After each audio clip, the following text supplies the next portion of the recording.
Армысыздар, құрметті менің тыңдармандарым. Каналға жазылып, лайк басып қоюларыңызды сұраймын. Бүгінгі сіздердің тыңдайтындарыңыз Бәні жынның қиссасы. Әу баста от лап етіп тұтанғанда бір ұшқыны көкті кезіп кете барған еді. Сол ұшқын ғаламды шарлап жүріп бір күні жерге барып құлады. Түскен жері қазіргі Сахара құмы еді. Оттың лапылдаған жалыны қатты болғаны сонша жердегі өсімдік біткен өртеніп кетті. Құнарлы топырақ лезде кеуіп, таудай шағылдар көшпелі құмға айналды. Шоқ маздап жанып тұрды да, ақырында екіге жарылды. Бір кезде шоққа жан бітіп, жыбырлап шыға келді. Шоқтың жартысынан әбілет пайда болды.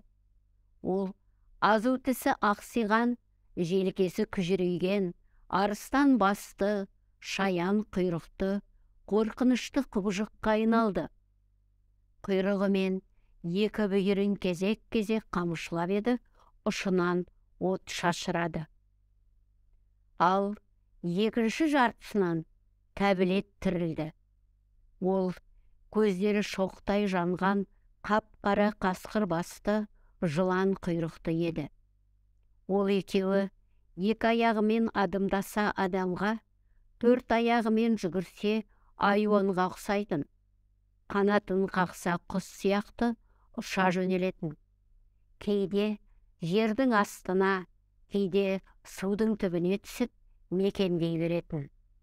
Аяғын айқастырса, жынысы ұрғашыға, талтайып отырса, еркекке өзгере салатын. Тәңірі тағала оларға бүйдіп бұйырды. Сендерді жер бетіне жібердім, шоқтан жараттым. Жердегі менің нығметтеріме шүкіршілік етіп, тату-татты тіршілік кешіңдер. Некесіз, дәретсіз қосылмаңдар, деп бұйырды. Бірақ олар Тәңірге құлақ аспады. Нәпсі шақуаты қозған кезде шыдап тұра алмайтын.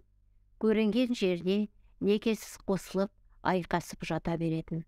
Содан Тәбілет жүкті болып, Ібілісті туады.